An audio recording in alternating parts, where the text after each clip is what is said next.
Hello, good afternoon. I have two pieces of housekeeping business to begin, if I may.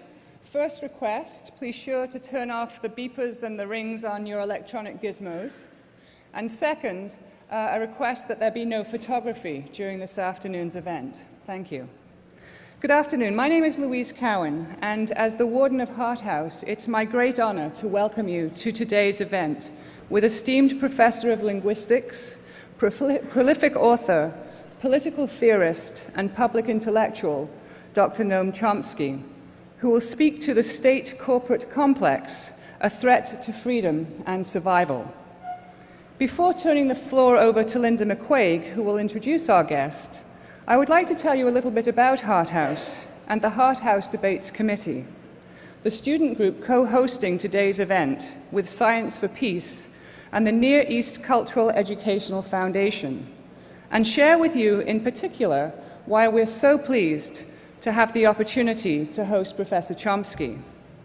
The Hart House Vision Statement describes Hart House as a living laboratory of social, artistic, cultural, and recreational experiences where all voices, rhythms, and traditions converge. As the vibrant home for the education of the mind, body, and spirit envisioned by its founders, Hart House encourages and supports activities that provide spaces for awakening the capacity for self-knowledge and self-expression.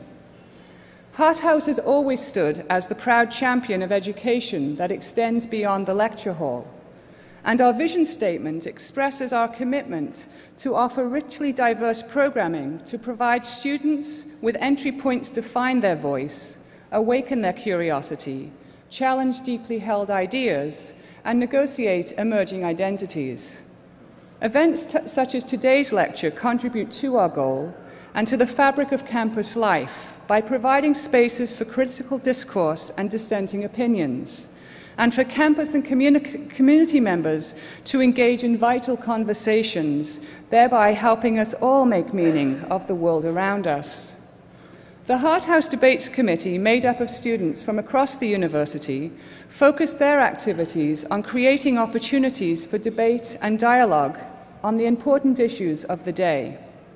They are one of a number of student groups at Hart House who give voice to our vision through diverse programming, conceived and executed by students, for students, and the broader community.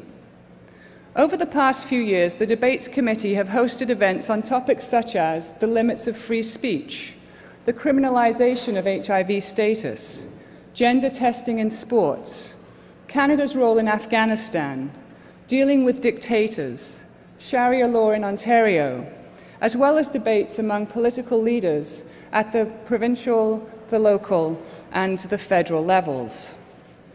Given this rich tradition, the committee is particularly pleased to host Professor Chomsky and, in so doing, provide an opportunity for students and members of the broader community to engage with his powerful critique of the current model of global capitalism. So without further delay, I'm pleased to invite Linda McQuaig to formally introduce Professor Chomsky. Linda McQuaig has earned a national reputation for taking on the establishment. The National Post called McQuaig Canada's Michael Moore. Career highlights include winning a National Newspaper Award for a series of Globe and Mail articles, which sparked a public inquiry into the activities of political lobbyist Patty Starr, eventually leading to Starr's imprisonment, and 2 Maclean's cover stories probing the questionable business dealings of Conrad Black. McQuaig has also taken on the prevailing orthodoxies in a series of books about politics and economics, including 7 national Canadian bestsellers. Her latest book, The Trouble with Billionaires, written with tax professor Neil Brooks, shows how the rise of an exceptionally wealthy new elite has far-reaching negative consequences for society. Please join me in a warm welcome for Linda McQuaig. Thank you.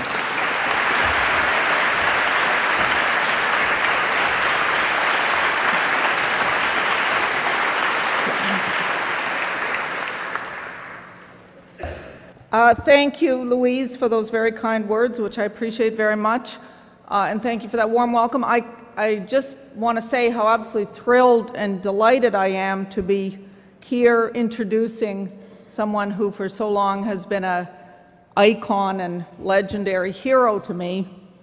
How does one introduce Noam Chomsky, my God? Just a few kind of highlights or a few kind of descriptions of him.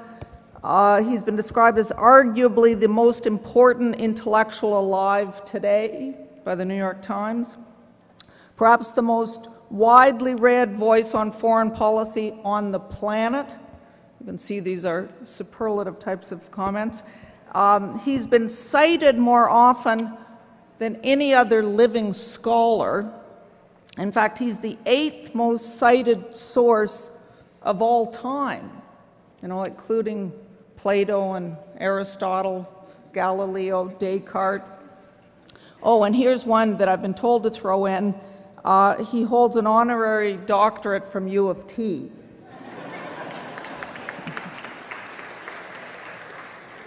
And just one I would quickly add that he's been a source of inspiration to so many people like myself who aspire in some way to challenge the establishment and challenge the powers that dominate our society.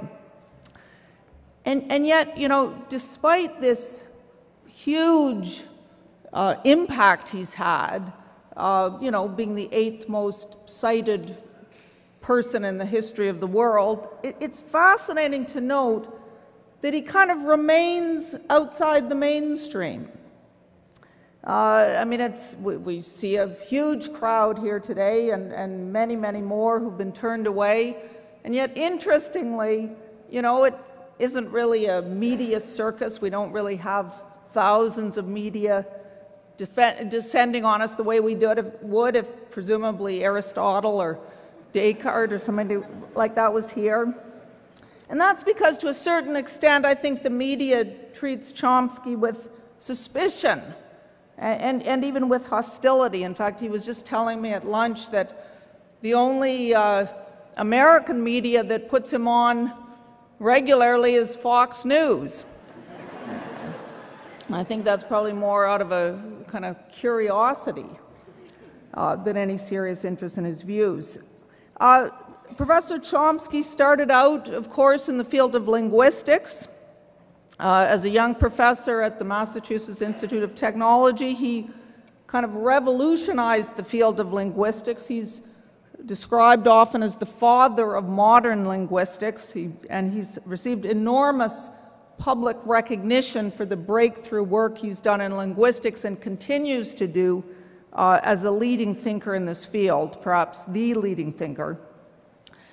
But the fascinating thing is when he turned his focus from linguistics, where he was treated as an international superstar, when he turned that focus to political analysis and used that same formidable intellect that led to all those breakthroughs in thinking and linguistics, when he applied that to political analysis, the reception was very different. In fact, the reception was often very hostile. He started doing this in a very prominent way early in the days of the Vietnam War, and he challenged the American role in ways that people simply weren't ready for, or at least the elite was not ready for. And so the hostility that came at him is perhaps not surprising when you think of what Chomsky did. What Chomsky did and what Chomsky continues to do is to challenge and expose power, to expose what it's about, expose it in its full naked truth, and expose its goals and all the myths that surround it. So, for instance, he challenged the notion, the widely held and accepted notion, that what the U.S. was doing in Vietnam or what it's done in so many other countries was in some way kind of benign, and that it was about bringing good or helping other people or making the world safe for terrorists or whatever, that somehow the U.S. in its exercise of power was different than other imperial powers had been in the past. In fact, Chomsky has exposed relentlessly that both the United States and increasingly Canada, as we get on board with American activities abroad, shall we say, is in fact advancing specific interests in the way all imperial powers do, and that those interests are largely corporate interests. Now, in exposing this sort of thing, he also, of course, exposes the role of the intellectual, and this has been some of his most important work, the intellectuals, the academics, the media. He exposes their failure to challenge power, to specifically challenge the power of their own governments. In other words, they can be incredibly insightful and they can be incredibly tough when they go after the enemy. They can see the hypocrisy and the nakedness of the power of, let's say, the Soviets or the bureaucrats in Iran. But they are so often, the intellectual elite here is so often blind when looking at the actions of our own side. Our leading commentators, in fact, tend to be enormously soft on those in power here, and in fact tend to be apologists for power. In fact, Chomsky often compares them. He'll suddenly make the point that, that could have been spoken by somebody at Pravda. And by the way, when you hear that, at first it sort of jars you. But when you actually go through and read his stuff, it's so relentless, it's so meticulous, it's so careful. You come away realizing he's absolutely right. And when you do that, of course, you'll never feel the same about Peter Mansbridge again.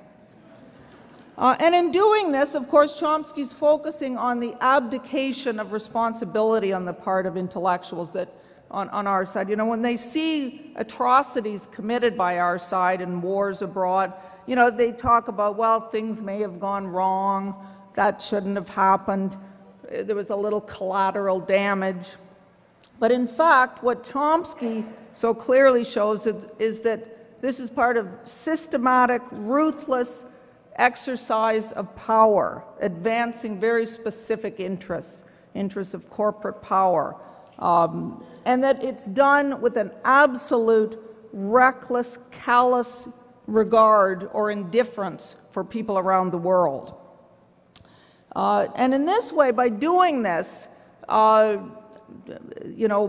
intellectuals, in failing to pick up on what our elite is doing, is in a sense providing a sort of cover for them. I was reminded of this a couple of years ago. Remember when, after the war in Iraq, and it was finally acknowledged clearly that the war in Iraq had not been about weapons of mass destruction. I think Dick Cheney eventually even acknowledged it. Now that's a kind of crucial revelation, right? And I remember watching Wolf Blitzer on CNN, and he was kind of scratching his head and said, "My goodness, how could we have all got it so wrong?" And I was thinking, we? I remember before the invasion of Iraq, I remember 10 million people out in the streets all over the world protesting that invasion. They somehow didn't get it wrong. In fact, I remember them carrying signs, how did our oil get under their sand? And I mean, they understood that the invasion probably wouldn't have happened if Iraq was, instead of sitting on a ton of oil, was sitting on, let's say, a ton of carrots or something. But somehow Wolf Blitzer and the people in the media didn't get that. They didn't get it because they didn't have the same skepticism that ordinary people have, and they didn't ask the tough questions, even though they were very much in a position to ask those tough questions. And so as a result, they let those in power slither away. Well, Chomsky never lets those in power slither away. And in that sense, he is the true public intellectual. Now, of course, all this is particularly important, takes on particular meaning the role of the intellectual when we're talking about the university. Because here at the university, we think of this as a place of critical inquiry. If anywhere is going to challenge the prevailing norms and the prevailing ideas, it's going to be here at the university. And actually, if you read the U of T statement of purpose, you see some incredibly strong statements about how, and this is on the U of T Governing Council's website, we affirm that the university's unique concept, the most crucial of all human rights, are the rights of freedom of speech, academic freedom, freedom of research. We affirm that these rights are meaningless unless they entail the right to raise deeply disturbing questions and provocative challenge to the cherished beliefs of society at large and the university itself. It is this human right to radical critical teaching and research with which the university has a duty above all to be concerned, because there is no one else, no other institution, no other office in our modern liberal democracy which is the custodian of this most precious and vulnerable right of the liberated human spirit. Wow. I mean, that's powerful. It almost brings tears to your eyes. A powerful statement of the university as an important body to keep accountable those in power and to keep a critical eye on what's going on. In fact, in reality, the university often, I must say, fails to live up to this. Of course, many of you are familiar with the situation of the Munk School of Global Affairs, the $35 million donation given by Peter Munk, the CEO of Barrick Gold, to set up a School of Global Affairs. And this, of course, raises the question, will that school encourage the kind of investigation of, let's say, mining companies operating in the third world that a School of Global Affairs logically should? I can say from looking at the Munk agreement with U of T that there's reason to worry about this, that in fact Munk has more influence than one would want. That the biggest part of his, or a big part of his donation, $15 million, is only to be given down the road, and only after he's satisfied with the direction of the school. He also it's also specified in the agreement that the Munk School will be in this beautiful heritage building, and only the senior professors and their guests will be allowed to enter by the front door. That everybody else, the junior faculty, the public, the students, will enter by the back door. Anyway, you may know there's a protest this afternoon. In fact, right after this event, there's a protest going before the Governing Council out in front of the Governing Council to urge them to reconsider this whole Munk situation. And Professor Chomsky has indicated that he plans to attend.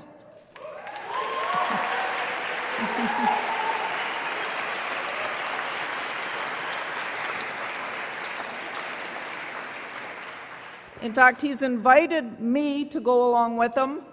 And, if any one of you wanted to come along too, we could make it a party.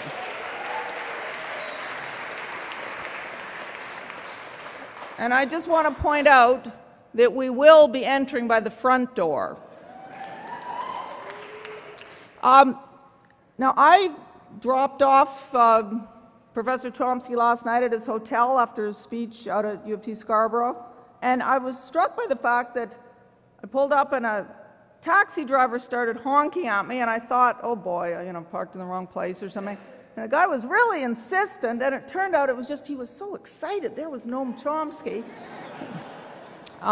who he'd seen back in his native Greece years ago and always, remained a huge fan of. And this just kind of reminded me why Chomsky is, in fact, the most important intellectual alive today, that, he exposes those in power and the way they exercise and abuse power and the elites that cooperate and cover up for them. And he does all this in the public interest, in the interest of the common person. And I, more than any individual today, I think it can be truly said that Noam Chomsky speaks truth to power. I give you Noam Chomsky. Thank you very much.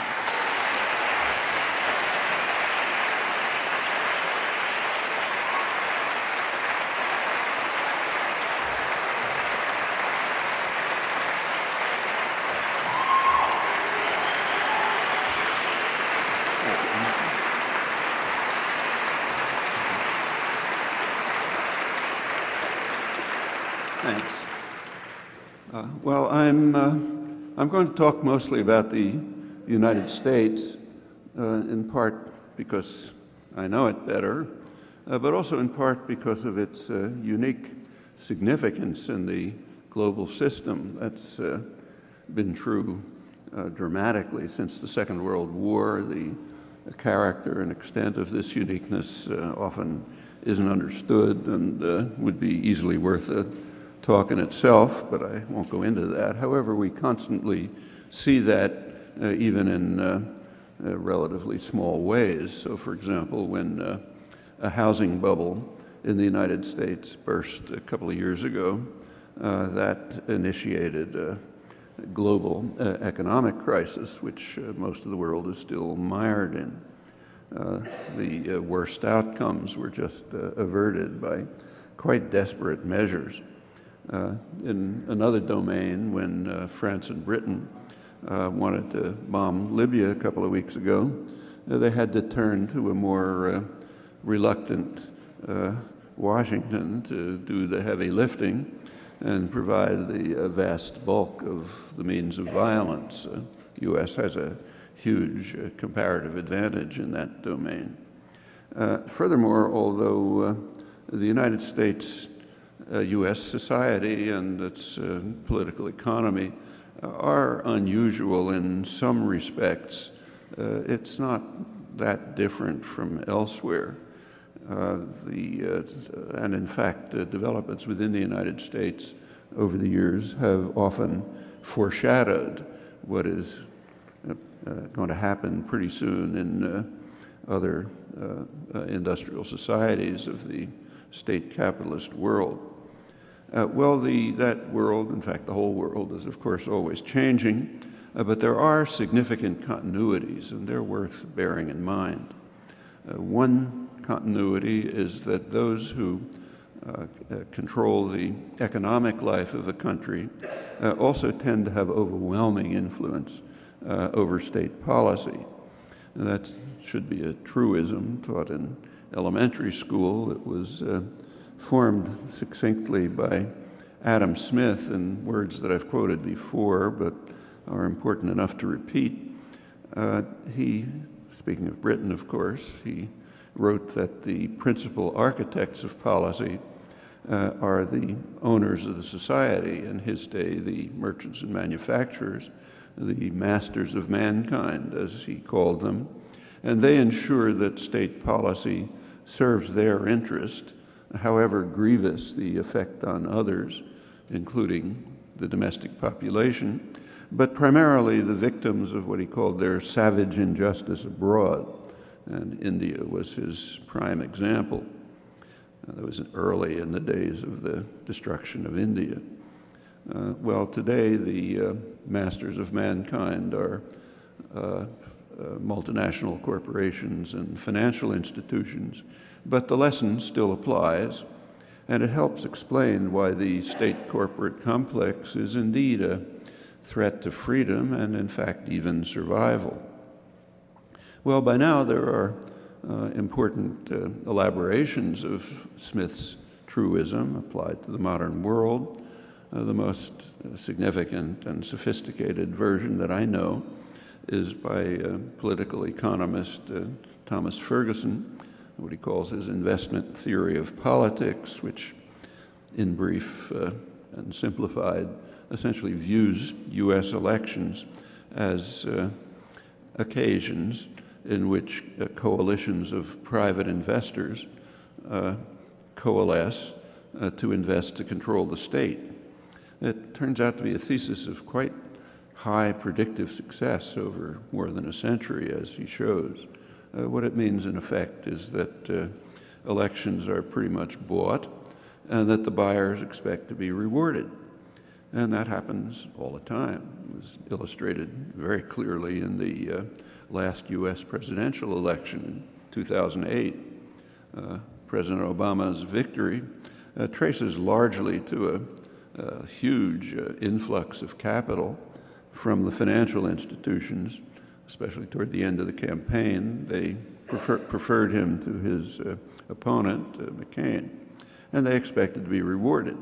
And of course they were. The country at that time was mired in a deep recession, so Obama's first act was to select an economic team. It was drawn almost entirely from those who had caused the severe economic crisis that he inherited. He systematically avoided critics of their practices, including quite prestigious ones, Nobel laureates. Actually, the business press wrote rather ironically about this. Bloomberg News did a review of Obama's economic team, went through each one of them, looked at their records, and concluded that these people shouldn't be on the economic team to fix up the economy. They should be getting subpoenas, which was pretty correct. They didn't, of course. Well, not surprisingly, the team chose measures which rewarded the major culprits, who are now richer and more powerful than before, and poised to lead the way to the next and probably more severe financial crisis. Now, there was recently an interesting article about this by the special inspector of the bailout programs, Neil Barofsky. He wrote a bitter condemnation of the way it was executed.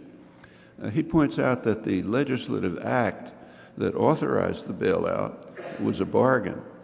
The financial institutions that were responsible for the crisis would be saved by the taxpayer, and the victims of their misdeeds, in fact, real crimes, the victims would be somewhat compensated by measures to protect home values and preserve home ownership. It was mostly a housing crisis. Well, only the first part of the bargain was kept. The financial institutions were rewarded lavishly for causing the crisis, and they were forgiven for outright crimes, but the rest of the program floundered. As Barofsky points out, I'm quoting him, foreclosures continue to mount, with 8 to 13 million filings forecast over the program's lifetime, while the biggest banks are 20% larger than they were before the crisis and control a larger part of the economy than ever.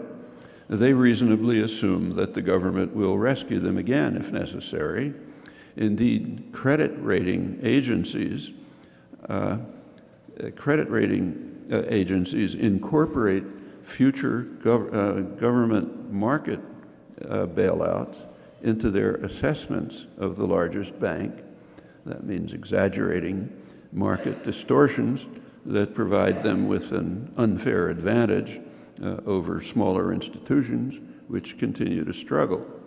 So in short, as he puts it, Obama's programs were a giveaway to Wall Street executives and a blow in the solar plexus to their defenseless victims. In other words, the government listened to those who have a voice in the political system and acted accordingly, all completely in accord with Smith's truism. Well, there should be no surprises here. There are careful studies of Senate votes over a long period, and they show that the Senate is indeed responsive to a sector of the population, the top third in income. Actually, a closer analysis would show that it's a very small fraction of that top third. In contrast, there's no correlation at all between Senate votes and opinions of the middle third. For the bottom third, there is a correlation. It's negative. Senate votes are counter to preferences for the bottom third. And on major issues of foreign and domestic policy, there's quite a sharp disconnect between public opinion and public policy over a long period. Well, one might argue that these results don't really depart very far from the intentions of the founders of the society.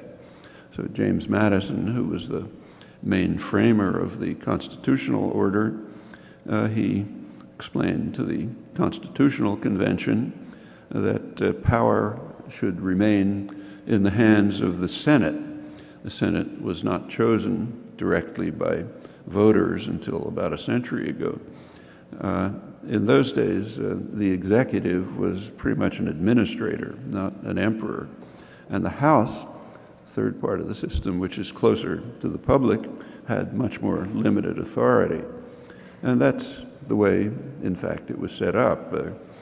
As Madison explained to the Constitutional Convention, the Senate represents the wealth of the nation, the more capable set of men, men who have respect for property owners and their rights, and understand that government must protect the minority of the opulent against the majority. That's quite accurate, something else that ought to be taught in elementary school. We should bear in mind, however, in Madison's defense, that his mentality was pre-capitalist. So he assumed that a senator would be, as he put it, an enlightened statesman and benevolent philosopher. The Senate would be a chosen body of citizens whose wisdom may best discern the true interests of their country and whose patriotism and love of justice will be least likely to sacrifice it to temporary or partial considerations. They would therefore refine and enlarge the public views, guarding the public against the mischiefs of democratic majorities. This is all rather like the noble Roman gentleman of the fantasies of the day. Actually, Adam Smith before him had a sharper eye. Well, it didn't take long for Madison to shift his thinking about this. As he viewed the early results of the democratic experiment, he had second thoughts. In fact, by 1792, just a couple of years later, by then he deplored what he called the daring depravity of the times, as the stock jobbers become the Praetorian band of the government, at once its tool and its tyrant, bribed by its largesses and overawing it by clamors and combinations, which isn't a bad description of today's political system and its social and economic correlates. Well, today, in the richest country in human history, 20% of the population qualify for food stamps. Real unemployment today is at the level of the Great Depression for much of the population, manufacturing workers, for example. And in fact, their actual circumstances are much worse than in the Great Depression, which I'm old enough to remember. Most of my family were unemployed working class, and the country was, of course, far poorer than it is today. But it was a hopeful period in many ways. There was a sense that people were doing something about it, and that times would get better. And indeed, they did, thanks to very active organizing, CIO, other things, and then an immense government stimulus, first during the war, then continuing through the post-war decades. Well, that's not true today. The jobs that are being lost are unlikely to return, at least under the current programs of the masters of mankind. Not graven in stone, but that's their programs. Well, while the population suffers, Goldman Sachs, which is one of the main architects of the current crisis, they're now richer than ever, and they have just quietly announced $17.5 billion in extra compensation for last year, with the CEO, Lloyd Blankfein, getting $12.6 million, while his base salary more than triples. And exactly as Borofsky said, they're poised to play the same game again. Why not? They can rely on the government insurance policy that enables them to safely engage in risky transactions, make huge profits, and they don't take into account what in the jargon of economics are called externalities, the effect of a transaction on others, crucially in their case what's called systemic risk, that is the likelihood that the whole system will collapse as a result of their risky and hence profitable transactions. And when it does collapse, as is anticipated, it's not a big problem. They can run to the powerful nanny state that they nurtured, clutching in their hands their copies of Hayek and Milton Friedman and Ayn Rand and so on, and they can demand the bailout to which they're entitled because they are too big to fail, as it's put. And as one commentator added, Riley also too big to jail for quite serious crimes. It's a pretty impressive scam. Of course, it's in radical violation of capitalist principles, but the masters of mankind believe in those principles only for others, not for themselves. And that stance has a long pedigree. That's another matter that's important to understand if we want to grasp the nature of the world in which we live.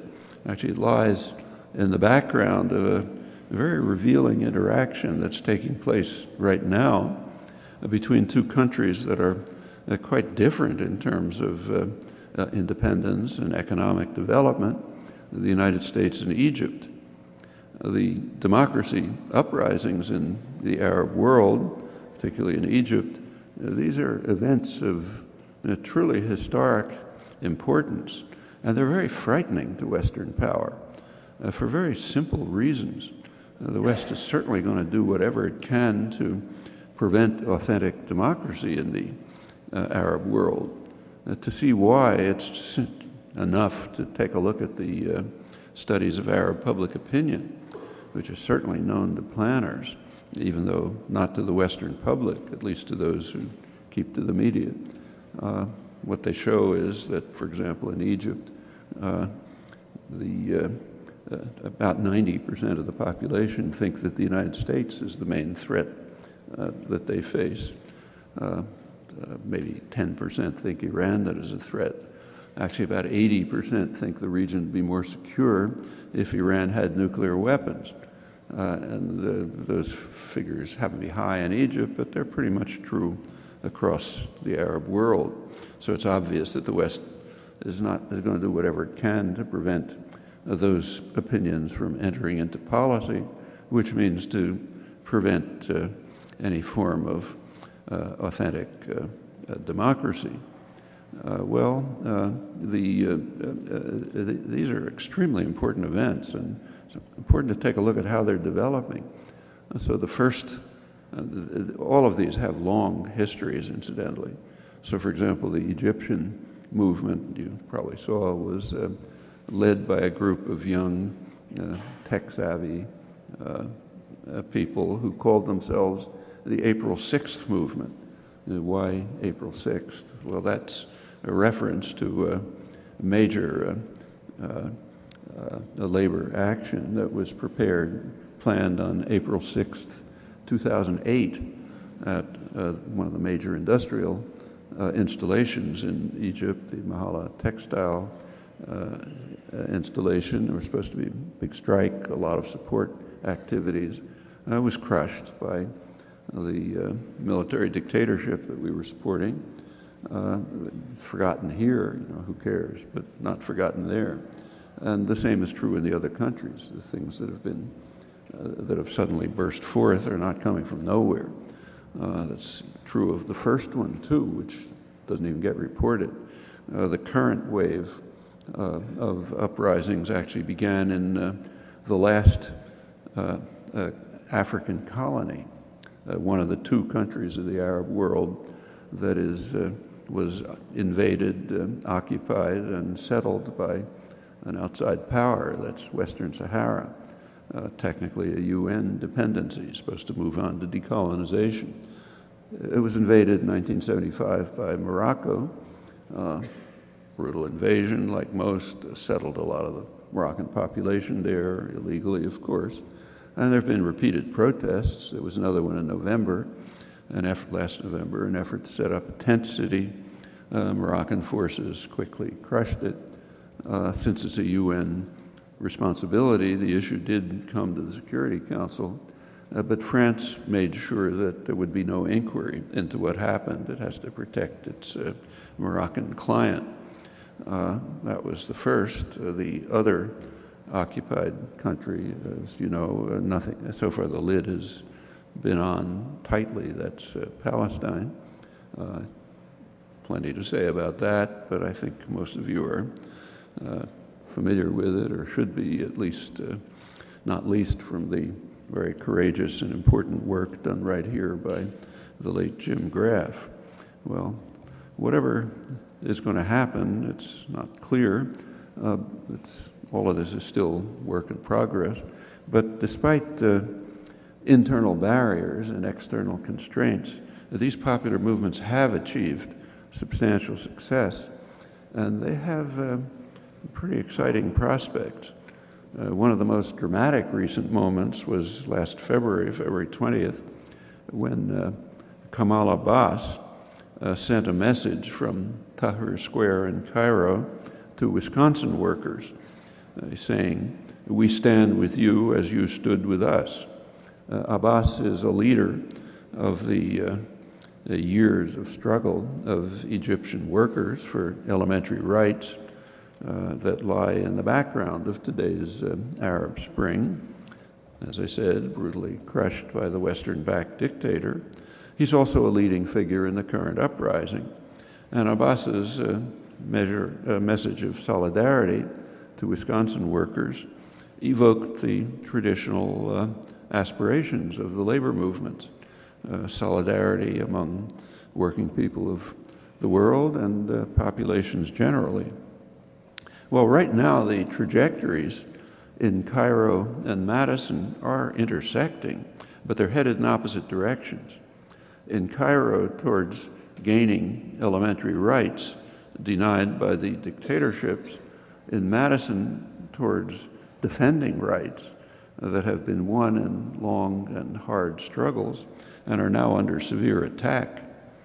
And each of these is a kind of a microcosm of tendencies that are underway in global society following varied courses. And there are sure to be far-reaching consequences of what's taking place in the decaying industrial heartland of the richest and most powerful country in human history, and in what President Eisenhower called the most strategically important area in the world, namely the Middle East, a stupendous source of strategic power, probably the richest economic prize in the world in the field of foreign investment. Those are the words of the State Department in the 1940s. That was a prize that the U.S. intended to keep for itself and its allies in the unfolding New World Order of the day that they were organizing and implementing, and in fact still do.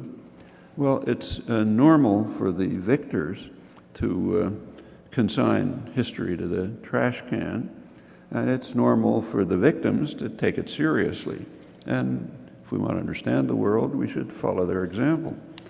Today is, in fact, not the first occasion when Egypt and the United States are facing similar problems and moving in opposite directions. That was also true in the early part of the 19th century in ways which are quite crucial for both societies and generalize across the world. They're crucial for understanding of the creation of the divide between the rich first world and the poor third world, much less sharp back in those days. Well, at that time, early 19th century, Egypt and the United States were both well placed to undertake rapid economic development. Both of them had rich agriculture. That included cotton, which is sort of the fuel of the early industrial revolution. Although unlike Egypt, the United States had to develop cotton production and a workforce by conquest, extermination, and slavery, with consequences that reverberate to the present. There was one fundamental difference between Egypt and the United States, namely the United States had gained independence, and it was therefore free to ignore the prescriptions of economic theory, which were pretty much the same ones as today. At the time, they were delivered by the greatest economist of the day, Adam Smith, in terms similar to those preached to what are called developing societies today. So Smith urged the American colonies to keep to what was later called their comparative advantage, that is, to produce primary products for export and to import superior British manufactures, and certainly not to try to monopolize crucial goods. That meant particularly cotton in those days, kind of like oil today. Any other path, he warned, I'll quote him, would retard instead of accelerating the further increase in the value of their annual produce and would obstruct instead of promoting the progress of their country toward real wealth and greatness.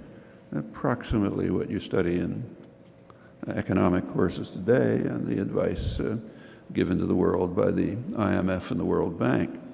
Well, having gained their independence, the colonies, U.S. colonies, were free to ignore the laws of sound economics. They were free to follow England's own course of independent, state-guided development with high tariffs to protect industry from superior British exports, first textiles, later steel and others, and a wide variety of other modes of state intervention in order to accelerate economic development. And the independent republic also tried and came pretty close to try to get a monopoly of cotton for a good reason. The purpose was to place all other nations at our feet, as the Jacksonian presidents put it at the time when they were annexing Texas and half of Mexico. They were particularly concerned with England. England was the big enemy in those days. It was the deterrent. And they figured if they monopolized cotton, they could bring England to its feet. That's pretty important. It's, for example, it's one of the reasons why Canada wasn't conquered. British deterred it several times. Maybe it's being conquered in other ways, but that's another matter. But it wasn't militarily conquered. They also couldn't conquer Cuba, much as they wanted to, because the British fleet was in the way. They did finally conquer it later in the century, 1898, under the pretext of liberating it, but actually conquering it. But the idea was if they could monopolize control of cotton, they could overcome this deterrent that was in the way of expansion. Actually, it's kind of interesting that that's essentially the policy that was attributed to Saddam Hussein in 1990. Ridiculous at that time. But if you look back at the propaganda at the time of the invasion, the pretext was, well, he's trying to monopolize oil and, to bring us all to his feet. I mean, it's totally outlandish. But what was charged, the crime attributed to Saddam Hussein, is in fact one of the main ones that led to U.S. economic development. It happened, and it's had a big effect. One of the reasons it's out of history, except that it's in history. Well, that was the United States. What about Egypt? Egypt couldn't follow a comparable course because it was barred by British power. It wasn't independent. So British Lord Palmerston declared, on his words, that no ideas of fairness toward Egypt ought to stand in the way of such great and paramount interests of Britain as preserving its economic and political hegemony. And he expressed what he called his hate for the ignorant barbarian, Muhammad Ali, the developmentalist leader who was trying to direct Egypt on an independent course. And Britain's fleet and financial resources were deployed to terminate Egypt's quest for independence and economic development. After World War II, the United States displaced Britain as a global hegemon, and it adopted the same position. The U.S. made it clear that Washington would provide no aid to Egypt, and the whole world badly needed aid at the time. The U.S. would provide no aid to Egypt unless it adhered to the standard rules for the weak, ones I cited, which of course the U.S. continued to violate itself imposing high tariffs to bar Egyptian cotton and causing a debilitating dollar shortage. Actually, that's the usual interpretation of market principles. It's fine for you, fine for disciplining the weak and controlling them, but not me, please. I want the nanny state to make sure I'm okay. That applies at home too, the way Goldman Sachs and its colleagues and their representatives in government understand very well. These are really leading themes of modern history. They're the basis for essentially the basis for the first third world distinction. This generalizes all over, and for what's happening internal to the rich societies as well. Well, as these kind of quite simple principles predict, elections are increasingly just becoming a charade run by the public relations industry, which tries to mobilize populations to vote while making sure that issues are marginalized for the reason I mentioned. The public has different opinions about issues than the masters of mankind, so you want to keep them aside. I should say that while I'm talking about the United States, it's not true everywhere. So if you go, say, to the poorest country in South America, Bolivia, they actually have democratic elections, pretty remarkable ones, especially in the last 10 years. So in the last 10 years, the most repressed, bitterly repressed segment of the population, the indigenous population, have actually entered the political arena, pressed their demands, took part in elections, won the elections, elected someone from their own ranks, a poor peasant, not somebody from the Skull and Bones at Yale, and won the election on real issues, serious issues like control over resources, cultural rights, how to handle problems of justice in a complex multi-ethnic society. And then in another election a couple of years later, they did even better. Well, that's democracy. You have to look pretty hard to find anything like that in the industrial world. What's happening in our societies is something quite different.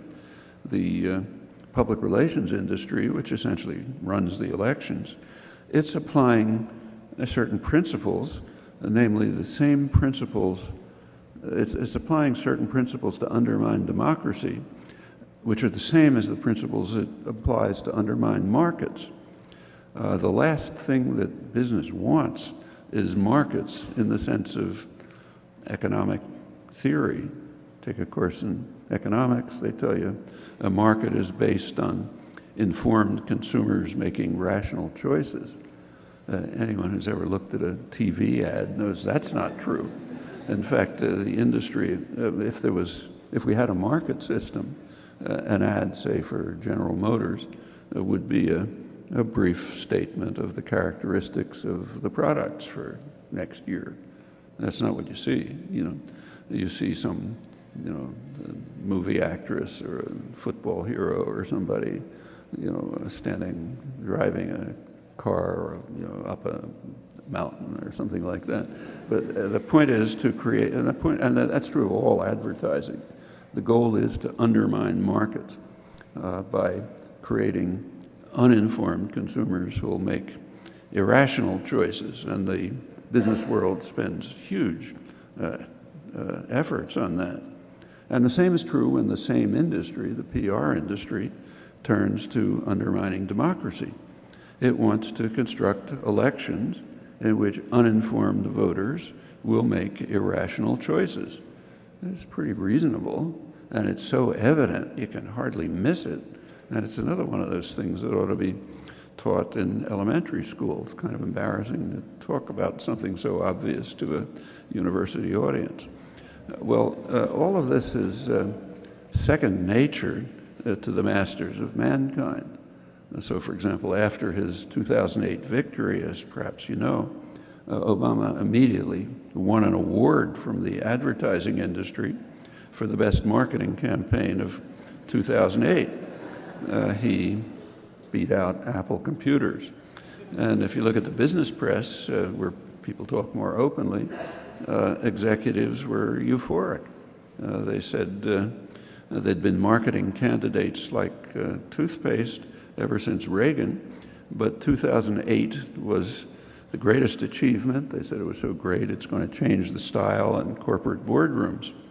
The 2012 election is now expected to cost $2 billion. It's going to have to be mostly corporate funding. So it's not at all surprising that Obama is selecting business leaders for top positions. The public is quite angry and frustrated, but unless Western populations can, say, rise to the level of Egyptians, they're going to remain victims. In the United States, the Republicans long ago ceased any pretense of being a traditional political party. They are so deep in the pockets of corporate America and the super rich, you need a telescope to find them. Democrats, who incidentally by now are mostly what used to be called moderate Republicans, so the Democrats there are not too far behind. Obama's choice of an economic team, which I mentioned, is an example. Actually, I didn't put it quite accurately. There was one exception in his economic team, namely Paul Volcker. He was the Secretary of Treasury under Ronald Reagan, but the spectrum has shifted so far to the right that Volcker was the last liberal calling for some kind of regulation. It was, incidentally, not is. He was kicked out, replaced by Jeffrey Immelt. He's the CEO of General Electric. That's the nation's largest corporation. And his special responsibility, if you look back at the rhetoric, was to create jobs. Actually, a more accurate comment, again by Tom Ferguson, is that what we actually have here is the disappearance from the scene of the best known and most visible critic of the excesses of the financial sector, and his replacement by the sitting CEO of a company that is heavily dependent on government aid of all sorts, including diplomatic assistance to invest more in China and to shift jobs there. This is not about jobs, it's about political money. The White House knows it will need to raise about $1 billion for its re-election campaign. That's the context in which this and Obama's other recent appointments need to be judged. And the business world, not surprisingly, was quite pleased. The London Financial Times reported that Mr. Immelt's appointment was applauded by the U.S. Chamber of Commerce, major business lobby, which they said has been among the president's harshest critics and funded many Republicans who ran against Democrats in last November's election. But maybe that'll be over, and the last barrier to business rule could be out of the way. Well, if you look at GE, General Electric, more than half of its workforce is abroad. More than half of its revenue comes from overseas operations. Also, most of its revenues come not from production, though it's regarded as a manufacturing enterprise, but from financial operations, for which, incidentally, it received a hefty bailout when Wall Street tanked. While the appointment was proclaimed to be for job growth, it actually has little to do with that. More accurately, it's what's called follow the money. More than a century ago, the great political financier, Mark Hanna, said that two things are important in politics, money, and I've forgotten the second one, another thing for elementary school. That's far more true today, especially with the radical changes of the past 30 years. And they're important to understand. Now, these developments, roughly the last 30-odd years, they followed one of the major changes in world order in the modern period, namely the dismantling of the post-Second World War economic system, so-called Bretton Woods system, which had been designed by the victors of the Second World War, the United States and Britain. Basic designers were John Maynard Keynes for Britain and the New Deal economist Harry Dexter White for the United States. One central component of this system was regulation of currencies. In fact, that was part of the basis for the huge economic growth of the next couple of decades, the highest in history. Well, that was dismantled about 40 years ago. That was one factor that led to the huge explosion of financial speculation and the vast growth of financial institutions. At that time, they were small components of the economy, and they were mostly doing what banks are supposed to do in state capitalist systems, namely to direct unused funds, like, say, your bank account, to some kind of productive investment. That was then. By 2007, just before the great crash, they gained about 40% of corporate profits in the U.S. Their profits come mostly from complex financial manipulations, actions that have little or, if any, social or economic utility, and are harmful to the economy and also to people in many ways. These practices would be sharply curtailed if capitalist principles were to prevail. They'd be curtailed by crashes and, losing your money. But thankfully, there's no fear of that, at least for the rich.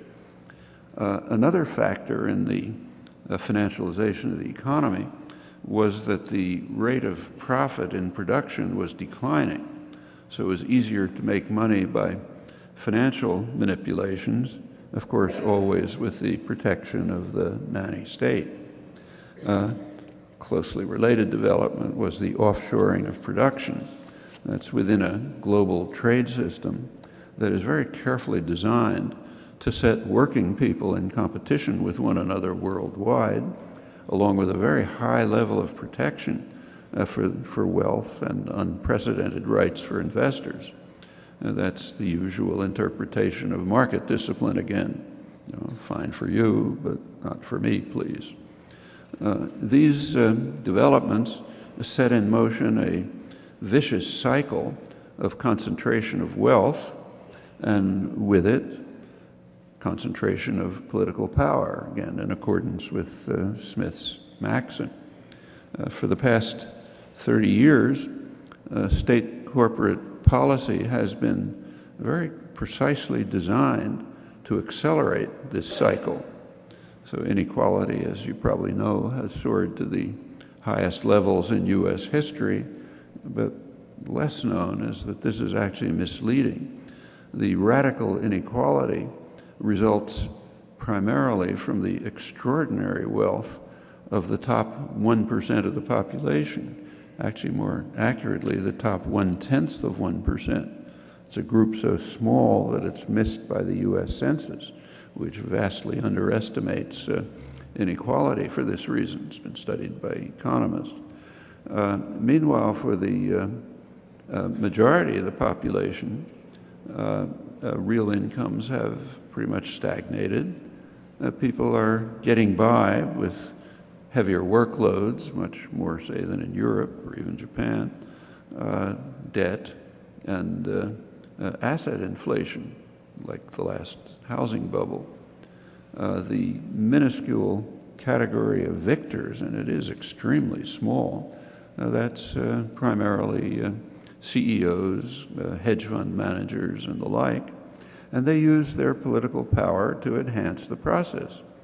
So tax cuts, for example, are carefully crafted to benefit the super rich.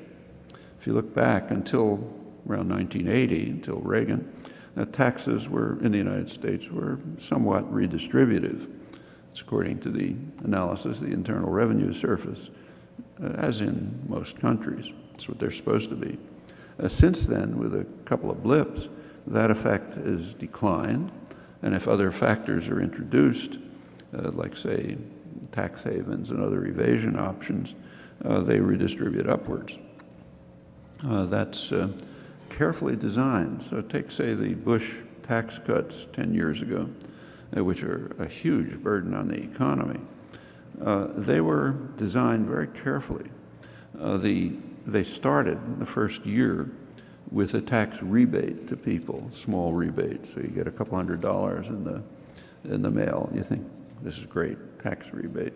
But they were designed so that over the years, the benefits would shift towards the rich.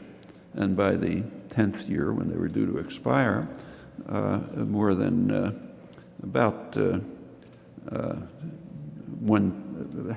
half of the tax benefits went to the top 1%, the people who count. But then it's kind of invisible if it happens that way. There's a name for it. It's called the sunset technique. You make sure that by the time the sun sets, things are happening the right way. You kind of delude people at the beginning. Only those who are inside the game can see what's planning down the road.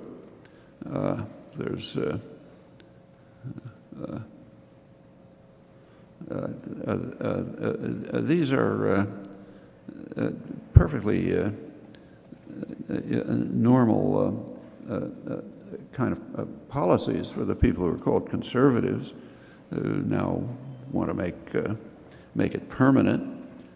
Take a look at the front pages of the newspapers. They want to make these cuts permanent, but for jobs, the same as here.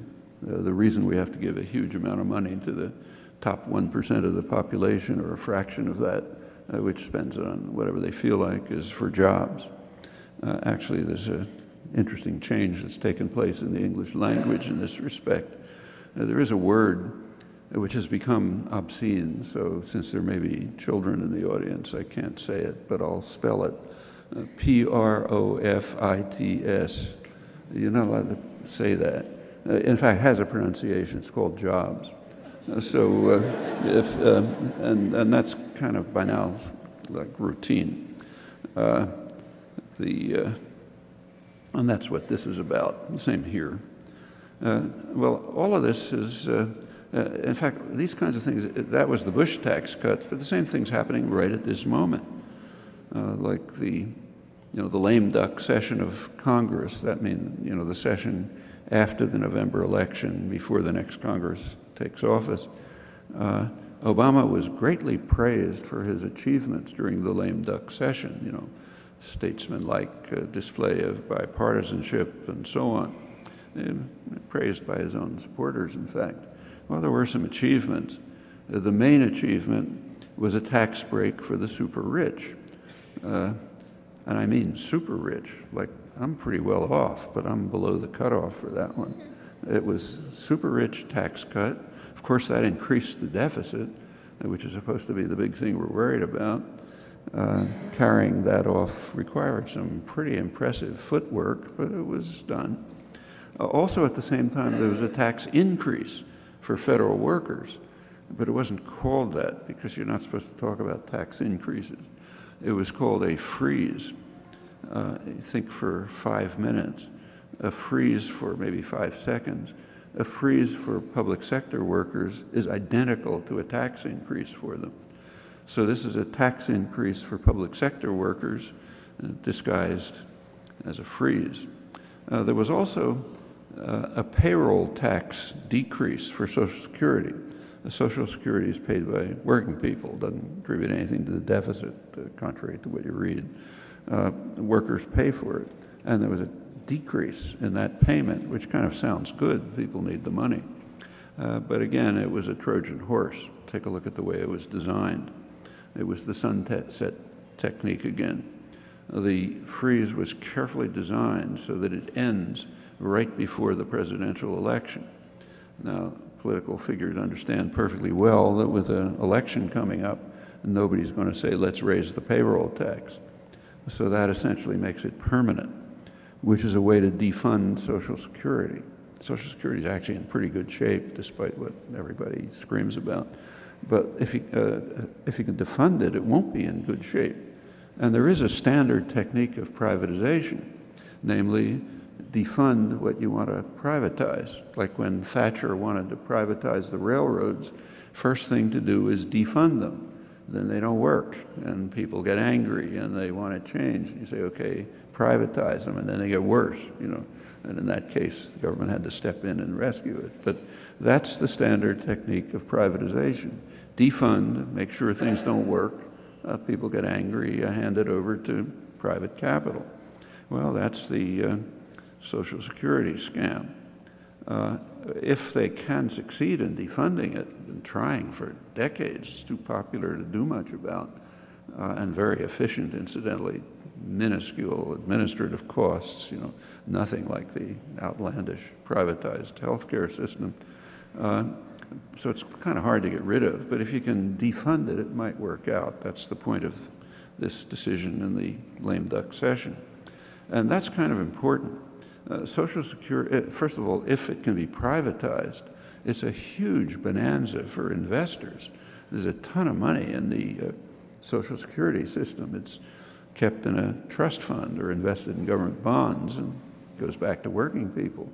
But if that can get into the hands of financial institutions, they can make a ton of money by using those funds to enrich themselves, and as usual, when the system crashes, to going back to the taxpayer to bail them out.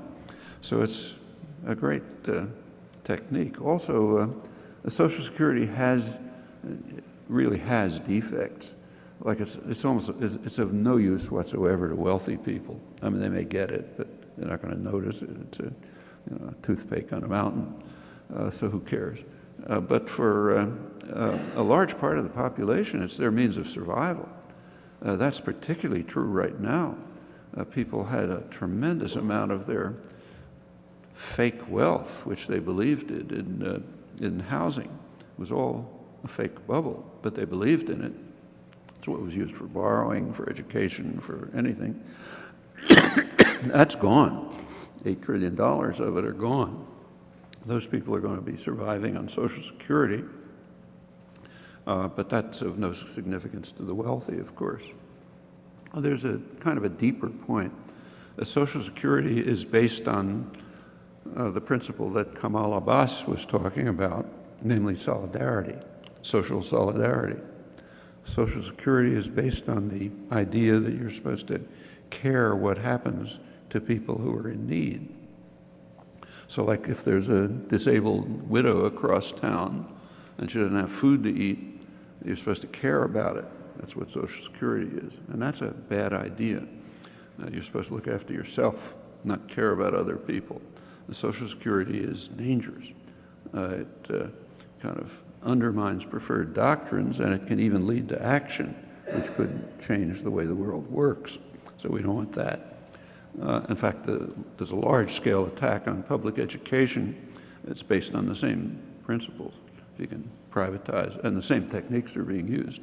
Defund it so it doesn't work, complain about how it doesn't work, privatize it, gets worse, but then you've undermined social solidarity, and it's fine for the wealthy anyway. They'll get what they want. Well, all of this is part of a quite impressive campaign of class war, which has many aspects. A lot of them aren't immediately visible, but they're there. So, for example, the government sets rules on how corporations are run. It's called corporate governance. And the rules that have been set up during this passionate class war period, the rules are that CEOs can pick the boards that set their salaries, and they can, and that work out techniques like, say, stock options, which conceal short-term gain. And you can imagine how that works when you pick your own board.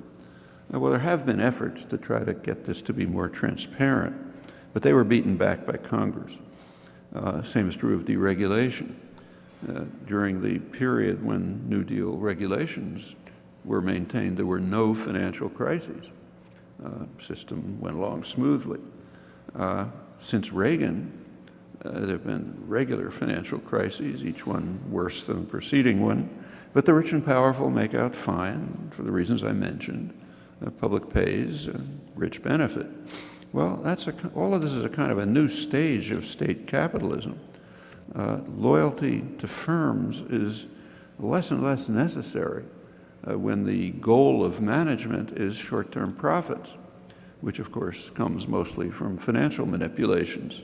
So who cares about the firm? If it goes under, fine, I'm rich. Domestic unemployment is not a problem.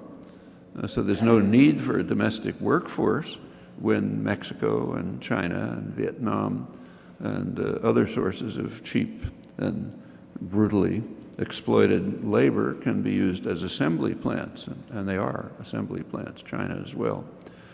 Major industries increasingly have their workforces overseas, like General Electric, while I have to say that word, I'm afraid, sorry, while profits come home back to the pockets of a few.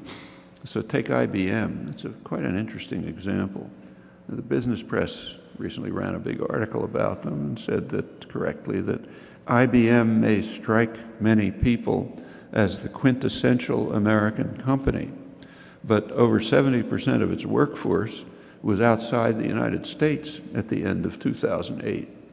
And the following year, while continuing to reduce its U.S. employment, the company announced a program to offer employees the opportunity to move their jobs to emerging markets.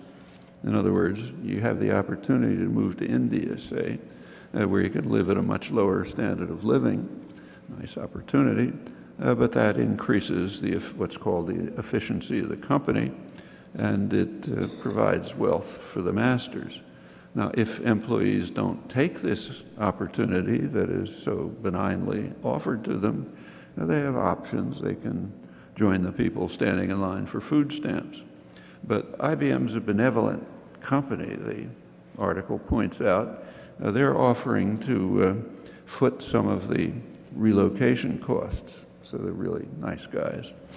The report in the business press didn't explain why IBM should be regarded as the quintessential American company, but there are in fact good reasons.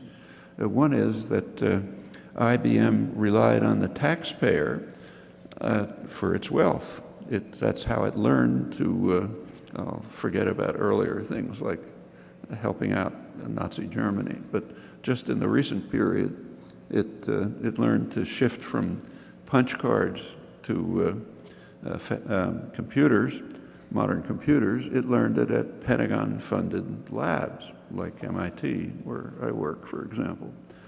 When finally, in the early 60s, the firm was able to produce its own fast computers, but they were too expensive for businesses, so the nanny-state stepped in to purchase them.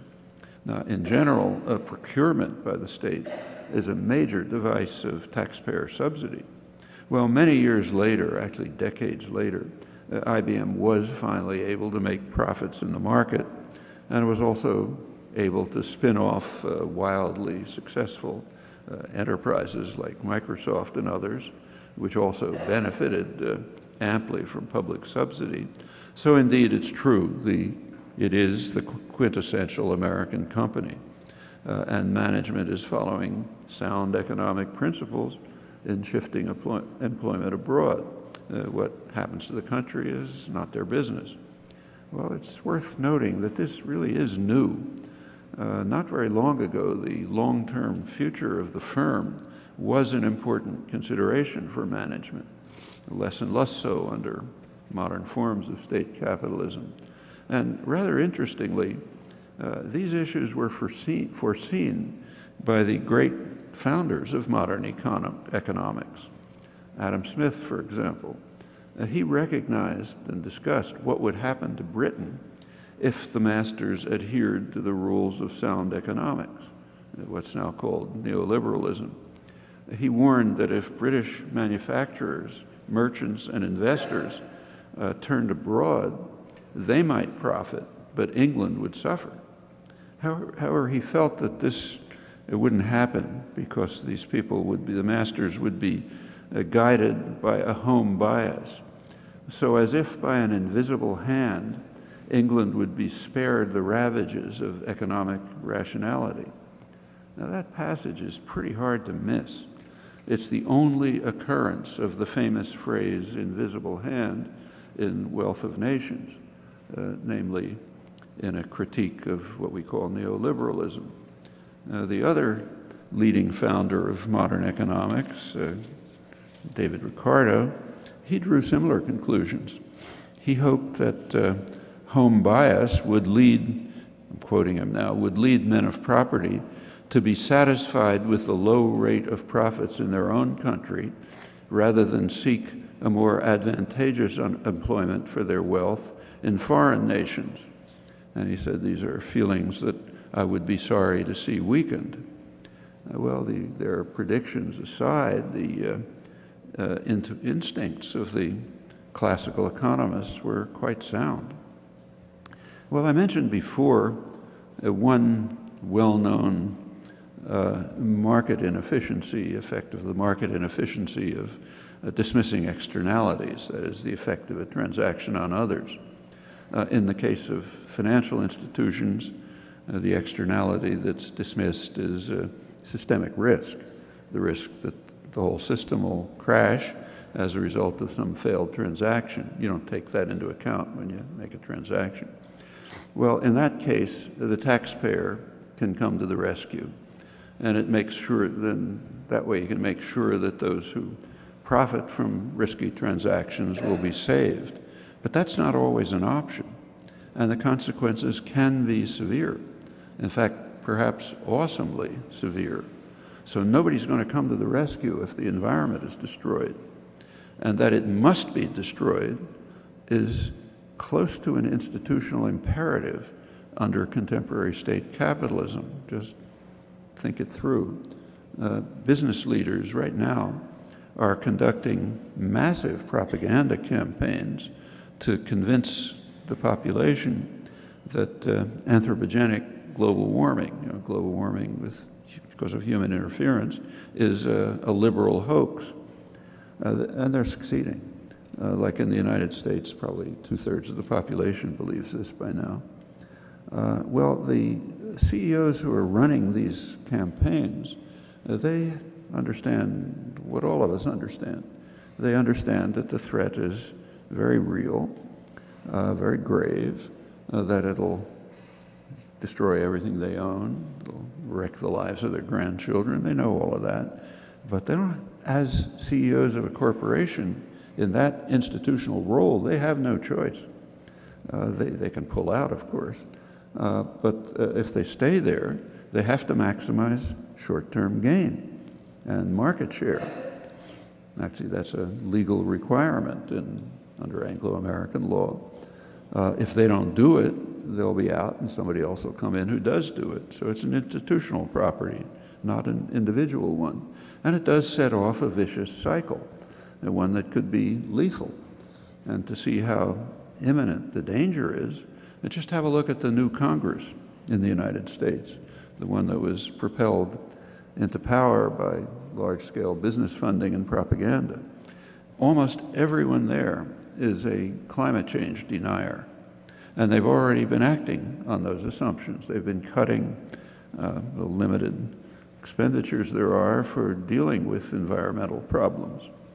And if the United States doesn't do anything significant, the rest of the world isn't either. Well, worse than that, some of them are true believers.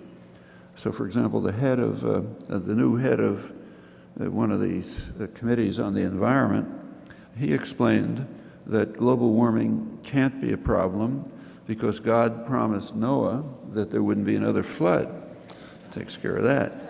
Well, if that was happening, like in Andorra or some small remote country, maybe we would laugh. But it's not laughable when it's happening in the richest and most powerful country in the world.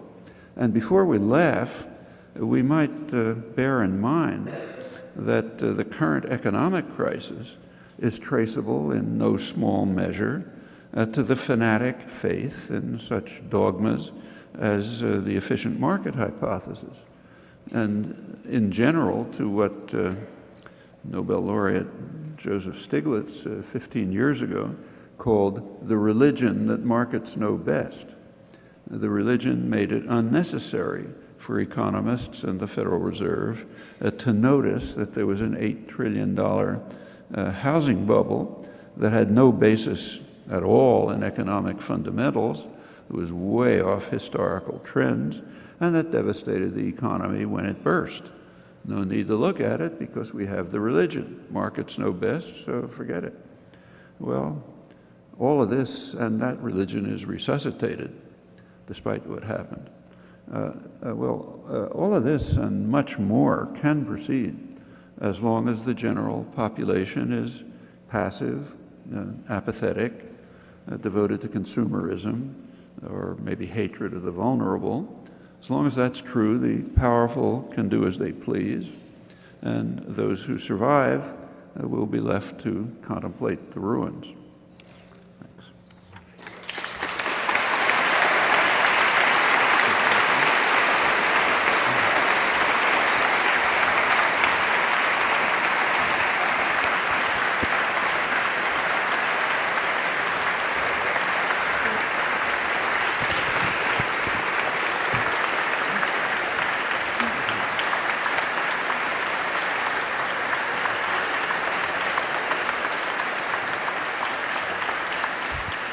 Thank you.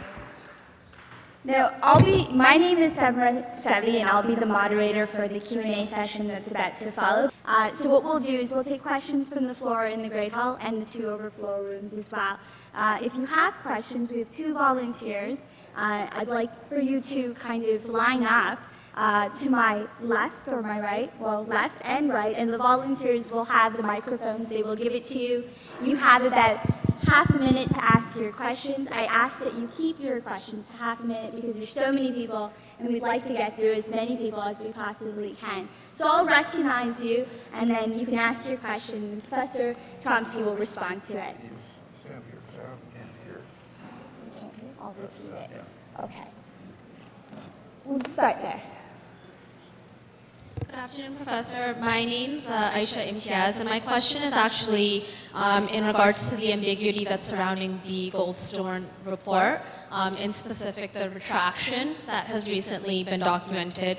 Professor, my question is that, in essence, is the Goldstone report in itself a retraction? Because the premise of the original allegations that were made in terms of Israel's utilization of white phosphorus, as well as the deliberate destruction of civilian communities. That is something that's a systemic part of the Israel foreign policy. So I just want you to sort of refer back and to perhaps comment on the fact that is the Goldstone report really, in essence, a retraction in itself? Thank you. Well, if you, actually, I think, first of all, Goldstone did not retract the report. Read the statement.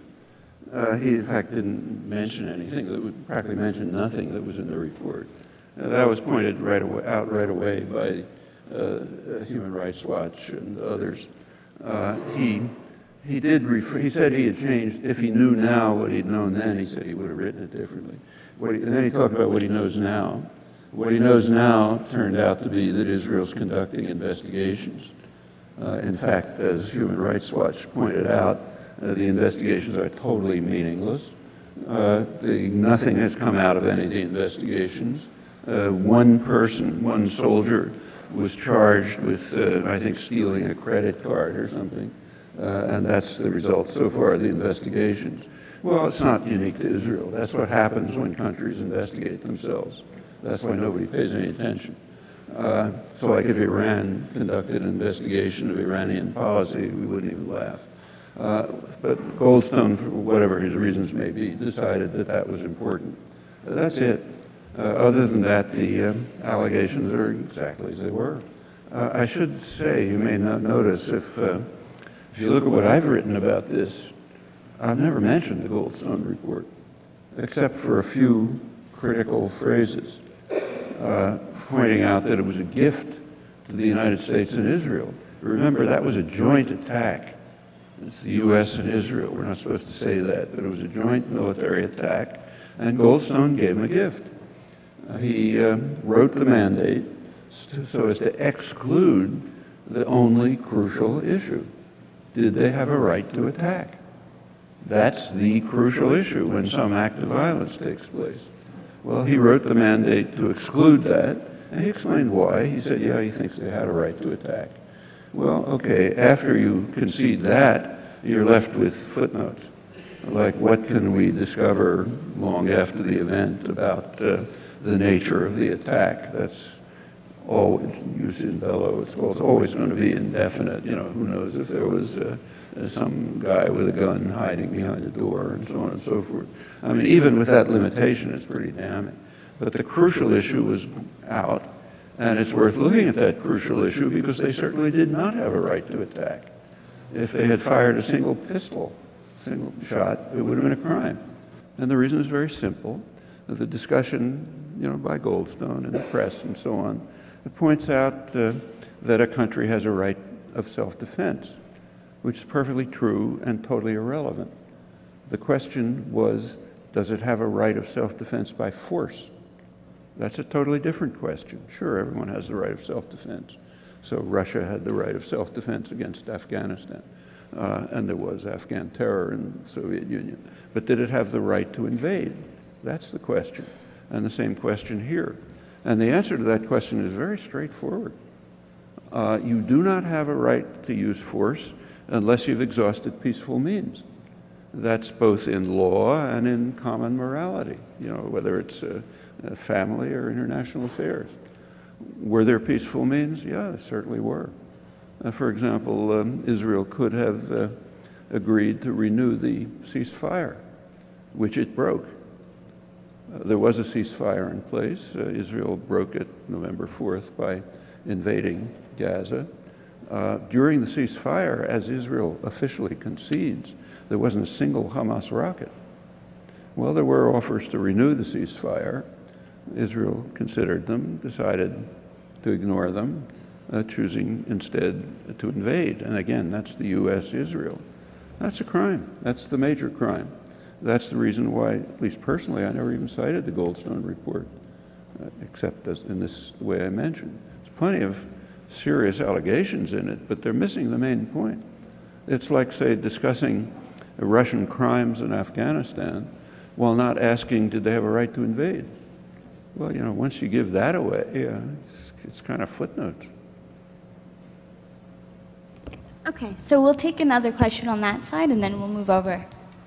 I'm Mohammed Tabakkuli, and I thank you for your penetrating study of state corporate complex. I'm wondering whether this can be extended to the emerging and consolidating university and corporate complex, and what happens to the nature of public education and also research and what we teach and learn. Yeah, a very live issue right here, in fact, with the Munk proposal for the Global Affairs Institute. Yeah, it's a serious problem, but we have to remember that when you talk about funding for the university, it's always coming from the outside. The universities do not produce commodities for sale. Okay, they're not profit-making institutions, at least they shouldn't be. They're supposed to meet other goals, the ones that Linda quoted from the very eloquent statement of University of Toronto. Well, since it's a parasitic institution by its nature, it's going to get funding or it won't survive. Well, in a decent society, it would just be a public obligation to ensure the healthy survival of institutions that meet those fine ideals. Well, we're not a healthy society, so that doesn't happen, and therefore you have to look for other sources of funding. For a long time, go back not too far, say when I was a student, you know, not ancient history for me at least, public education was free. So, I mean, I happened to go to a private college, but it costs almost nothing. I could $100 actually could get a scholarship, and the public institutions were publicly funded. Now, since the 1970s, that's changed radically. By now, in the United States, in most states, more than half of the funding for the public universities is coming from tuition. Okay. Now, what that does is impose a huge debt burden on students, and that has a function. It traps them. It's a mode of indoctrination and control. If you come out of college with $100,000 in debt, you're controlled. Maybe you wanted to become a public interest lawyer, but you're going to have no choice but to go to a corporate law firm. And once you go to a corporate law firm, you get absorbed in the culture, and it's off and running. And the same is true in everything else. So there is a technique of indoctrination and control that's been developed since the 70s, in part, I think in large part, in reaction to the activism of the 60s, which was too democratic, too free, terrified elites. And there are all sorts of techniques of control that are being restored, and this is one of them. Well, that's undermining public education, funding coming from tuition. It's not the way it's supposed to work. Also, it restricts it pretty much to the wealthy who can pay it. What about corporate funding? Well, corporate funding, like, say, the Munk Foundation, has its problems, serious problems. Is it going to affect academic programs and research and so on? If it is, I think it should be resisted. And there are plenty of ways to resist it. In fact, some of them Linda mentioned. In the case of, say, the Munk gift, it's coming from gold mining. Mining altogether is a total international scandal. Most of it's coming from Canada, and it has horrifying effects all over the world, destroying communities, destroying the environment. And gold mining is the worst, apart from which Barrick Gold has its own very credible human rights, charge of human rights violations. Well, that's a proper topic, I think Linda mentioned this, for a Institute of Global Affairs in a Canadian university, particularly one funded by the criminals.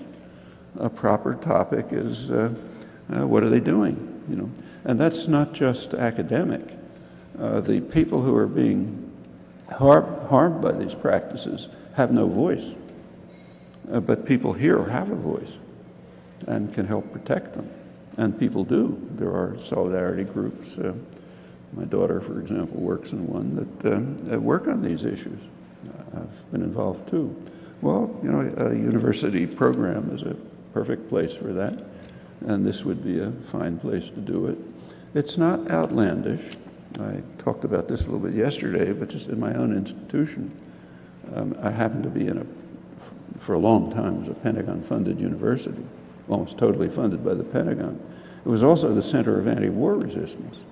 I don't mean protest, I mean resistance, real resistance. So a number of us were facing prison terms and so on. Well, that was taking place under 100% Pentagon funding. It can be done, and a lot of latitude. But the fact that there's going to be external funding is essentially inescapable. If the society does not recognize it as just an obligation to sustain free and independent institutions, well, it's just going to have to come from somewhere else.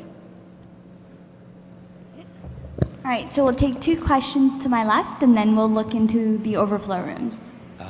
Mr. Chomsky, first of all, it's my pleasure to see you in person.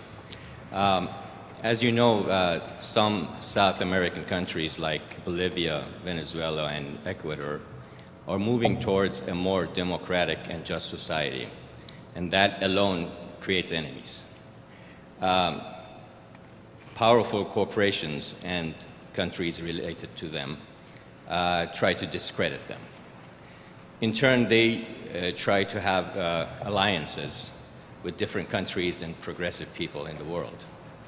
What concerns me is that when these South American countries get close to countries with history of human rights abuse and brutal dictatorship, wouldn't that partly negate their purpose of creating support, especially amongst the people under repression and also progressive people in the world? Yeah, I understood most, but not the last part.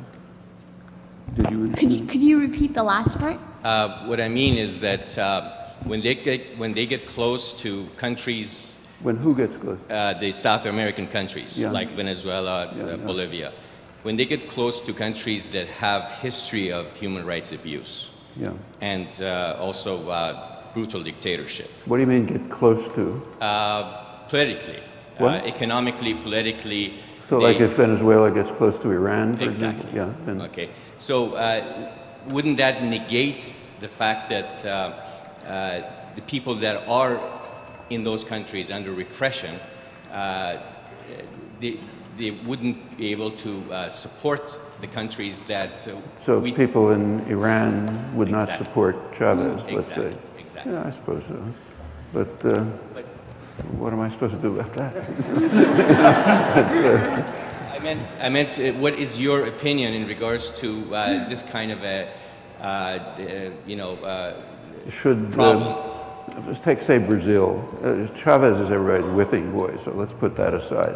If he says 2 words, you have to attack it. So let's take Brazil, the most admired country in the South, the most popular political leader, in the modern world, Lula. Lula was very supportive of Iran. Okay, the United States was furious. In fact, Brazil and Turkey, the major regional power, infuriated the United States by working out a deal with Iran to handle the problem of the production of fissile materials. It was kind of interesting that Obama had favored that. In fact, the United States immediately denounced it, but as soon as they did, the Brazilian Foreign Ministry released a letter from Obama to the president urging him to proceed with this. The reason surely was that Obama assumed it would fail and then it could be a weapon to beat the Iranians over the head with. When it succeeded, they were furious and they immediately rammed through an almost meaningless UN resolution to try to undercut it. But it's true that Brazil was supportive of Iran in this respect. It tried to, along with Turkey, major regional power, it tried to find a way to get out of this crisis. Both Iran and Brazil and Turkey, incidentally, are increasing economic relations with Iran. So Turkey, for example, has announced at around the same time that it's tripling trade. They opened a pipeline to Iran. Now they're trying to integrate Iran into some sort of a regional system. Well, okay, I mean, we can decide whether we like that or not, but I don't see the problem with it. I'm in favor of it. I think I think they ought to be doing that. So I'm not sure I understand what the problem is. What about the Iranian people? Should the Iranian people support the fact that Turkey and Brazil are trying to find a resolution for the nuclear issue and increasing trade? I suspect they probably do support that. Remember that you're Iranian? Yeah, so you know better than I do that in Iran, there's overwhelming support for the nuclear energy program. Almost everybody supports it. So if somebody's finding a way to get around the conflict, I imagine they'd think that's fine. They don't want to be bombed. As for increasing trade, well, you have to ask them, but I wouldn't be surprised if it's a popular move. On the other hand, if it's supporting the repression, that's a different story. But I don't think Brazil or Turkey is doing that. Actually, we might ask ourselves while we're on this, what's the issue about Iran? Okay, it's a big issue. I mean, that is the issue, the leading issue in U.S. foreign policy. The leading issue is the Iranian threat. Now this is called the Year of Iran. We got to deal with the Iranian threat. Everybody's hysterical about it. And one thing you don't see discussed is what is the Iranian threat? Okay, try to find a discussion of that. Actually, we have an authoritative answer to that question. It's just not reported. The authoritative answer comes from the Pentagon and from U.S. intelligence. Can't get higher than that. Every year, the Pentagon and the intelligence system provide an analysis to Congress of the global security situation. And the last one, of course, spent a lot of time on Iran. And here's what it said. Don't take my word for it. Look it up. You can find it on the internet. What they said is there's no military threat. They said Iran has very low military expenditures, even by the standards of the region. Its military strategy is defensive. It's to try to protect the country against an invasion and delay an invasion long enough so that diplomacy can set in. They said they have almost no capacity to deploy force. In fact, General Petraeus, head of the Central Command, not long ago, said something like, he said that the Qatari Air Force could take out the Iranian Air Force in 15 minutes or something.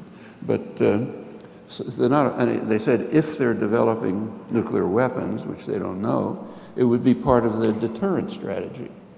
And if any country needs a deterrent strategy, it's Iran. It's completely surrounded by hostile military forces of a aggressive, brutal superpower, totally surrounded. Countries next to it are occupied, and the United States and its allies are constantly threatening an attack, which happens to be in violation of the UN Charter, if anybody cares, and in violation of specific Security Council resolutions, which ask countries not to do that. They're polite enough not to mention the countries that are doing it. So yeah, they need a deterrent. In fact, one of Israel's leading military historians, Martin von Crefeld, he doesn't want Iran to have nuclear weapons, but after the invasion of Iraq, he wrote that if Iran we've just seen that the US and Britain attacked Iraq for no reason at all, and if Iran is not developing nuclear weapons, they're crazy. That was just straight description. Well, I don't want them to have nuclear weapons, even though most of the Arab world does. But it's not, whatever it is, it's not a military threat. And then, in fact, the intelligence of the Pentagon go on to describe the actual threat. And it's interesting reading. It tells us a lot about ourselves. The threat is that Iran is trying to extend its influence into neighboring countries. So it's trying to extend its influence into Iraq and Afghanistan. There's a word for that. It's called destabilization. They're trying to destabilize the neighboring countries. When we invade and occupy and destroy those countries, that's called stabilization. I'm not joking. I'm not joking. And they're trying to destabilize them by expanding their influence. Well, obviously, that's totally illegitimate. We can't accept that. That's the threat. Now, the Iranian government is a threat. It's a terrible threat to its own population. I'm afraid it's not unique in that respect. Same is true of a number of our closest allies. But that's a threat, all right. However, what's called the Iranian threat is not that. And people ought to understand it. This is the major issue in foreign policy now. So at least understand what it is. You know. I'll take this back. Hi, Professor Chomsky. I was actually going to ask about the Goldstone report, but that got tackled right off the bat. So forgive me if this question is a little improvised. But right after 9/11, you and Christopher Hitchens had a sort of dispute in the Nation. And, you know, he sort of accused you of being an apologist for Islamic fundamentalism. And you accused him of, you know, using these horrible acts to justify U.S. foreign policy. But my focus is more his Hitchens' staunch secularism and those of other so-called new atheists like Sam Harris, who seem to have the staunch secularism, which I personally agree with, but use it to justify, you know, an aggressive foreign policy. So I'm just thinking of how to word this as a question. Do you see a way to not reconcile? Do you see a way to sort of separate the staunch secularism of Harris and Hitchens from their warmongering and, in Harris's case, outright support for torture? Mm-hmm. Well, there are, maybe I can take that, yeah. If I understood you, it's actually... No. No? What? What's going on? This is okay? Oh, okay. Yeah. Well, there are two questions, if I understood it. One is about the claim that I was justifying 9/11. Oh, no. Well, why did you bring up Hitchens? Well, because he's one of those atheists. What? He's an atheist. Well, can I skip the first part of the question because it's just a total fabrication, and there's no point wasting time on it. But the second part, what about the secularism? Well, first of all, I think that they are religious fanatics. They happen to believe in the state religion, which is much more dangerous than other religions for the most part. So they, both of them, happen to be defenders of the state religion, namely the religion that says we have to support the violence and atrocities of our own state because it's being done for all sorts of wonderful reasons, which is exactly what everyone says in every state. And I don't regard, that's just another religion, like the religion that markets know best. I mean, it doesn't happen to be a religion that you pray to every once a week, but it's just another religion, and it's very destructive. Okay, so I'd like to see if there's any questions in the East Common Room first. Are there any questions in the East Common Room? Yeah, one moment. So we have enough time to take one question for each overflow room. You just talk. Okay. My question is a little bit separate from the topics of today. It relates to your work on linguistics. So originally, when you attacked Skinner's behaviorist model of language acquisition, you did it on the basis that the poverty of stimulus required that we had some prior faculty in our mind that allowed us to learn language from limited examples. Do you think there's a similar argument or account of a common human morality can be given? And do you have such an account, or do you have an idea of what such an account would look like? Just to respond, if you look at that, as far as the review of Skinner was concerned, almost 95% of it was just running through claims that he was making and arguing that these are totally absurd based on nothing. I mean, I did at the very end of the review say, look, there's another way of looking at this, which comes out of mainstream biology. Mainstream biology just takes for granted that every capacity, you know, your visual system, your ability to walk, whatever it may be, is based on some genetic property. I mean, that's not even discussed.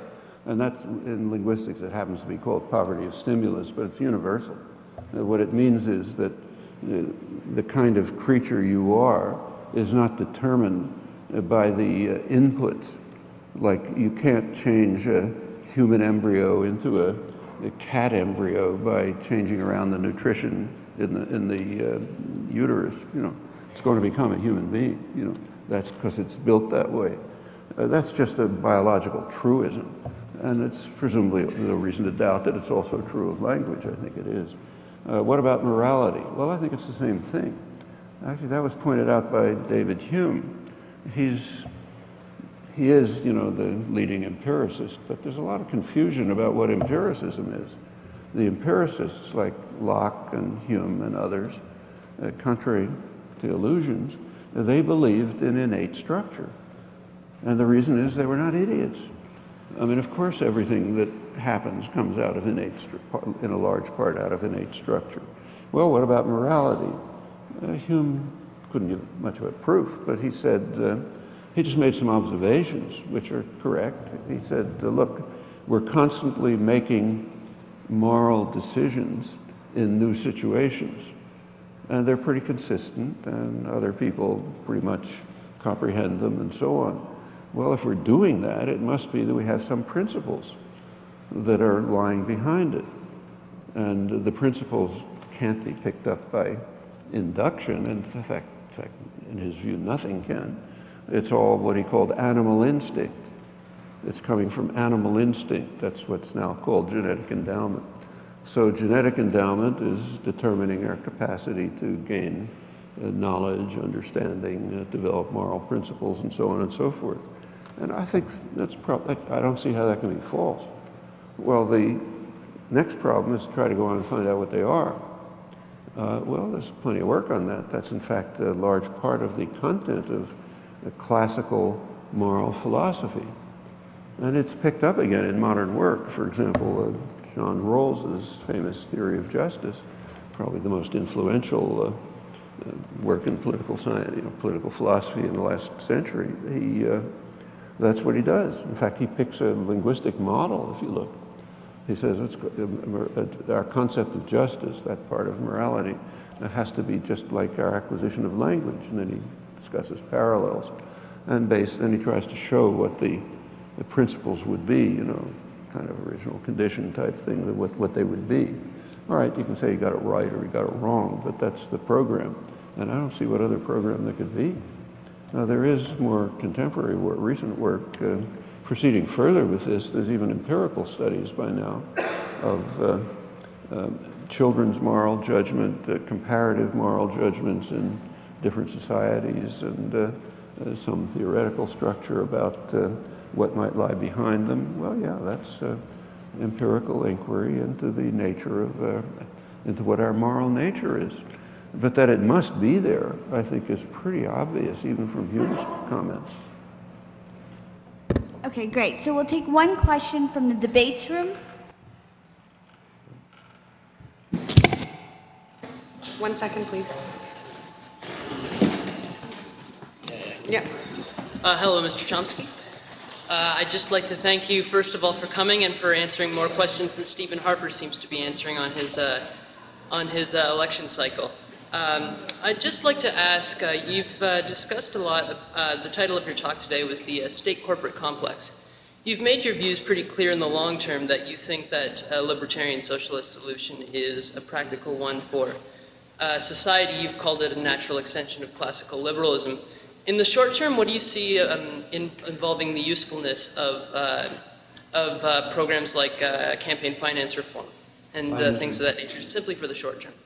In the short term, what is the use of things like finance reform, for example?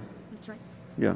Well, in the short term, it was not a very far-reaching proposal that we should go back to something that's worked very well in the past.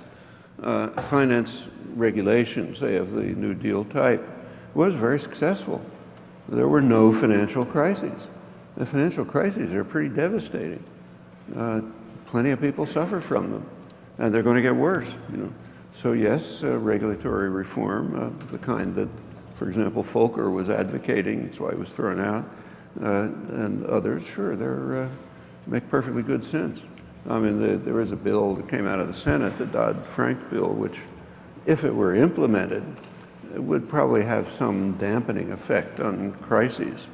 It's getting chipped away at by lobbyists, so what's going to be left is probably nothing. But sure, it would make perfectly good sense, just like a reasonable health reform would make good sense. For example, in the United States, again, it's not a particularly dramatic proposal, but if the United States had a healthcare system like every other industrial society, there wouldn't be any deficit. In fact, there'd be a surplus. Well, that's important because the deficit is being used to cut away at extremely useful programs. Furthermore, the fact that there are 50 million people uninsured and that healthcare is pretty much rationed by wealth, that has all kind of horrible consequences. So sure, nothing wrong with reforms. There's a lot of simple reforms that could be made. I mean, I think we can go way beyond them, but just very simple, straightforward reforms could make a much better world. I don't know if I got the question correctly, but yeah. Okay, so we are going over time, so we're pretty much towards the end. We have time for one more question, so we'll take it from, go ahead.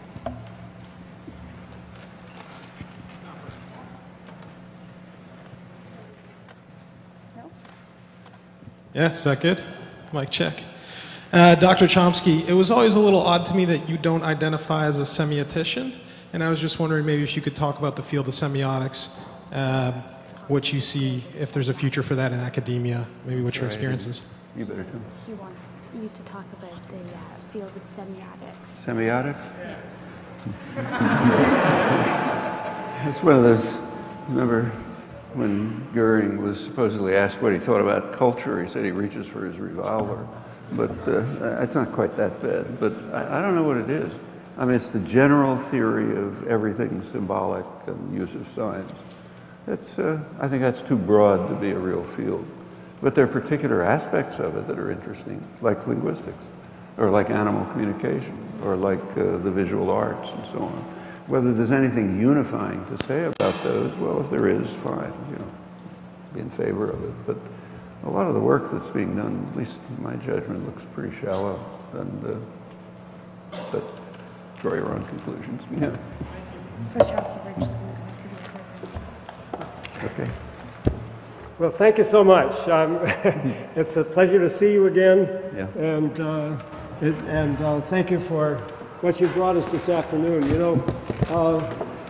I had the pleasure of presenting Noam Chomsky at a Hart House meeting against the Vietnam War in 1966.